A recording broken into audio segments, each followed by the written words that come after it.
What years were you active in WOW? I believe I've been a member of WOW since I came here, I think, 1999, 2000. But I was most active in WOW probably 2002, 2003, until about 2006, I'm guessing. I was a co-president of WOW with Miriam Satern for 1 year,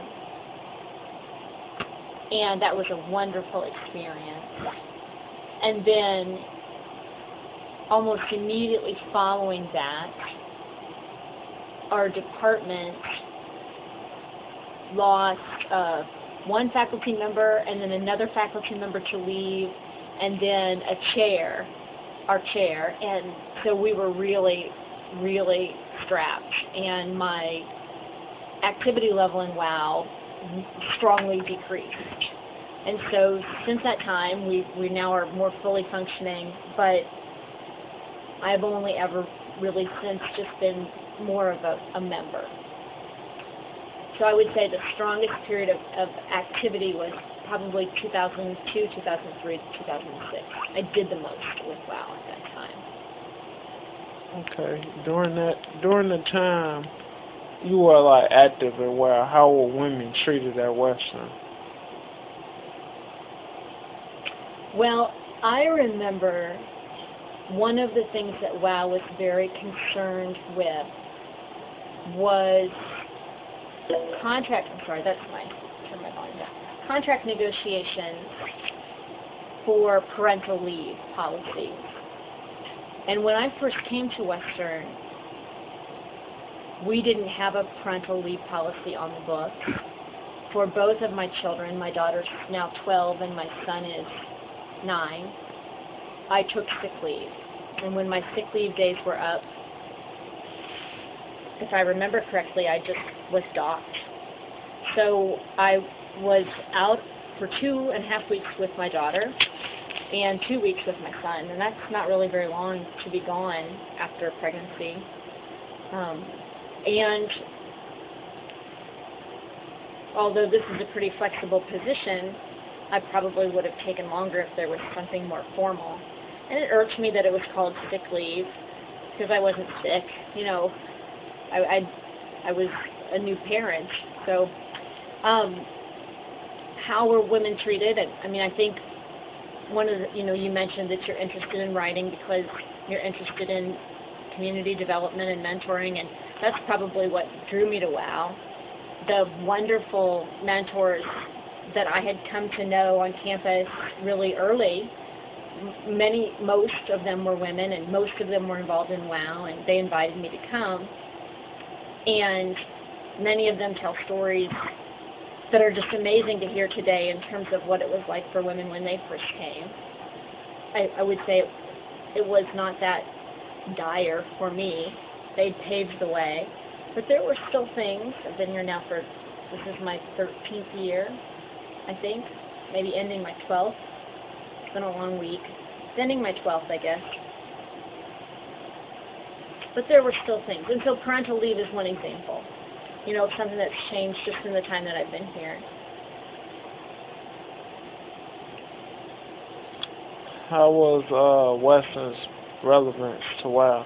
Like, was it relevant on campus, or was it heard of as far as like an organization? Absolutely. I think when I first came here, many people told me, "Oh, you're a member of WOW, right?" And I, maybe at first I said, "Oh, what's WOW?" Or "No, oh, yeah, you need to go to the fall reception," or "Oh, yes, you need to fill out this piece of paper." I mean, it was clear early on that WOW was thriving, functioning. It was important. It was heard. I can't remember exactly when we started the meet with the president and provost sessions, but recently we've done them annually, and I fully believe that the president and provost listen to those annual meetings with WOW. I think that WOW is not unreasonable in its requests or It's not unreasonable in its requests or in its statements, and I think it's taken very seriously. I think it's very relevant. What were some of WOW's programs, like women's rights, politics, different like policies and different things of that sort? In the period of time that I've been involved in WOW, they've had several initiatives. They've worked to find space for lactation rooms across campus. They worked on the parental leave, forming that initiative, also on elder care, sort of spearheading that. I know that they've been very interested in salary issues across campus for all areas, faculty, staff, civil service, administrative, and I won't necessarily refer to WOW as a watchdog group, but I do think that they do an excellent job of keeping on top of what's happening in terms of men and women, in terms of all levels of employees on campus, and really not hesitating to say when they think something's happening that shouldn't be or isn't appropriate. What was the first big movement you was involved in, and were other organizations accepted to WOW, like different organizations on campus, or just in the Macomb area? I think probably the parental leave was the first thing, and then the lactation rooms followed closely behind. And the way that the way the university system works is that you take those two actually are different. With the parental leave, that's a union issue, so it's a contract issue. So, we would have these groups that would go and meet with those involved in the contract negotiations and try and develop that and make that a piece of the package that would be negotiated. And that would be mostly administration and the union. And then the lactation room concept was a different sort of animal, because a lot of that was wrestled out on the Senate floor. So the faculty Senate is this body that here, it's faculty governance and courses and new initial them out. And in the case of the lactation rooms, the physical plant gets involved, because that's about space on campus, and the senators from all different areas in the college, academic areas, all put their 2 cents in, and some people were very supportive, and others not so crazy about making space for lactation. Lactation is sometimes not something people are comfortable talking about, right? Breastfeeding mothers are something that have been sort of historically in the United States, at least maybe I should say in the second half of the 20th century, early 21st, kind of hidden away, right? And so we were sort of forcing that into the public. So did other activist groups come on board? I don't know the answer to that. I think that there were definitely individuals who came on board and supported WOW with that initiative. Was there contest? I think that there probably was. And space is, I don't know if you realize this, but space sounds boring, but space is a hotly debated topic on campus. Try and find space for a student group to meet regularly, or a room that's permanently for the student use. Is hard to find because space is tight. That's what we were doing with that. And so there was the issue of breastfeeding, and then there was the issue of space, and it became a hotbed of discussion. Was it important enough? Which really means, is our early mothers, is there a space for young early mothers, or not young as in age, young as in early in the process of mothers, so. What was your favorite memory? Oh, my favorite memories are always when are called up and they didn't know it, or it was a surprise. And the WOW Achievement Award is an award that recognizes this, maybe not a lifetime's achievement, but really a long-serving accomplishment, a dedication to improving women's. Oh, thank you very much. Yes, thank you. And I didn't ever come and ask you, do you have any questions? Are you good? Okay, fantastic. Thank you. Thank you. Long-standing work for women on Western, or women's issues on Western's campus. And then they give a little speech at the awards luncheon. But see, everybody comes, all the WOW members and their friends and the people who support come, and you don't know that it's you. And it doesn't seem like that big of a deal, but so you say that you're going to write books and you're going to write about mentoring and someday when you're at something that you've been a part of all of your life, and you will have done 20 years, 30 years worth of stuff to help these kids in this community and this guy over here and this woman in this group, and you're just going to be thinking you're just going to have lunch and see these people again, and they're going to call you up there, and then you're not going to have planned anything to say. And you're just going to have to expect that it's going to go to some old guy, and it's going to be you. And it's so great to see that, because then they have to speak off the cuff and talk about what their experiences are with this group and their history at the institution and what they've seen and how the changes have been. And it's not planned, and it's not forced, and it's just, I love going to that. And it's always on a Monday, Wednesday, Friday when I teach, if that's going in the record. But this year it's a Thursday, so I'm going, and I get to see that. That's my favorite. And I saw when Karen Sears was chosen and when Judy Dallinger was chosen, and I got to announce when Polly Radosh was chosen. She was my chair. She's no longer here. She's very important to me. And it's that mentoring, like if you got to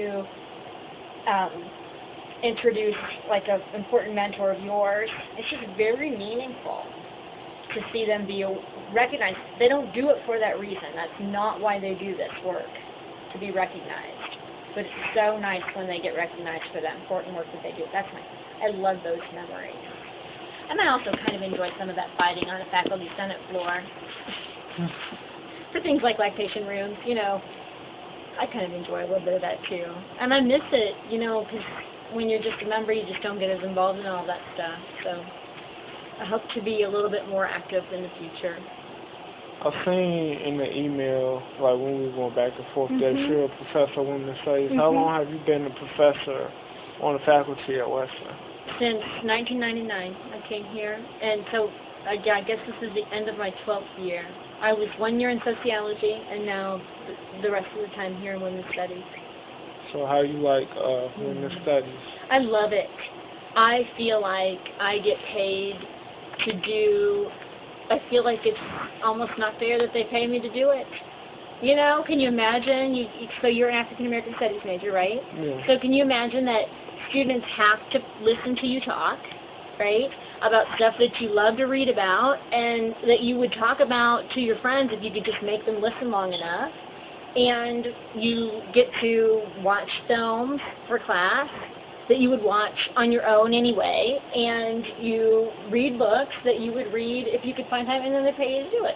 And it's not true that every day I want to get out of bed, because sometimes I'm sick and I have to go to class anyway, or I'd rather stay with my kids or whatever, but for the most part, this job is the best. I love it. And I love the people I work with. What are some of your biggest accomplishments and challenges that you have had? I think that the biggest accomplishments are when you see students who either in an intro class came in the door thinking, this is really going to stink. They have to take it for a gen ed, and then partway through, maybe they didn't buy it hook, line, and sinker, but some part of it was, oh, right. Maybe they didn't get it all. Or you have a student that was fine with it, liked it, maybe they're a minor, and then at graduation, you feel like they got it. They Was they're somehow going to be a more successful person because you were able to help them in some way. So that's the best part, the students, always. I mean, even though these guys are fun to work with, and sometimes you publish in places you never thought you were going to get published, nobody knows that. Not even your mom ever reads it. Like, my mom doesn't even ever read the stuff that gets published in these kinds of, nobody reads it. Only other people that I don't know, someplace else. Nobody you know ever, my husband doesn't even ever read my stuff. So that's really not the high. The high is when you have a great day in class. The low is when you have a bad day in class. Like a bad day in class, or you really mess up. Or you go to give an exam and you print off 83 exams and you had 84 students.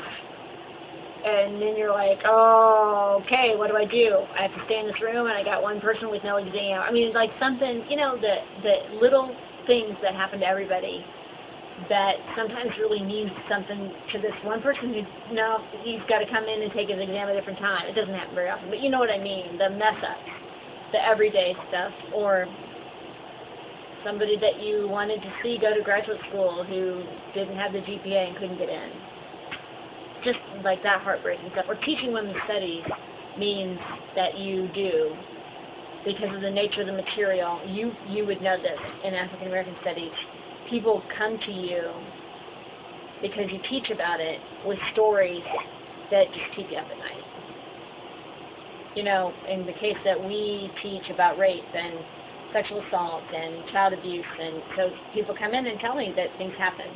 And then I get them to the quickest counselor, or, but I carry those stories around with me.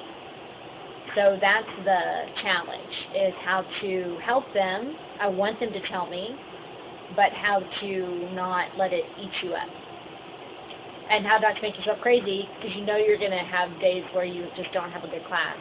You just don't know the answers, or say it the right way, or offend somebody, or hurt somebody, or something. Thank you. Yeah, great. Thank you for taking the time to let me interview you.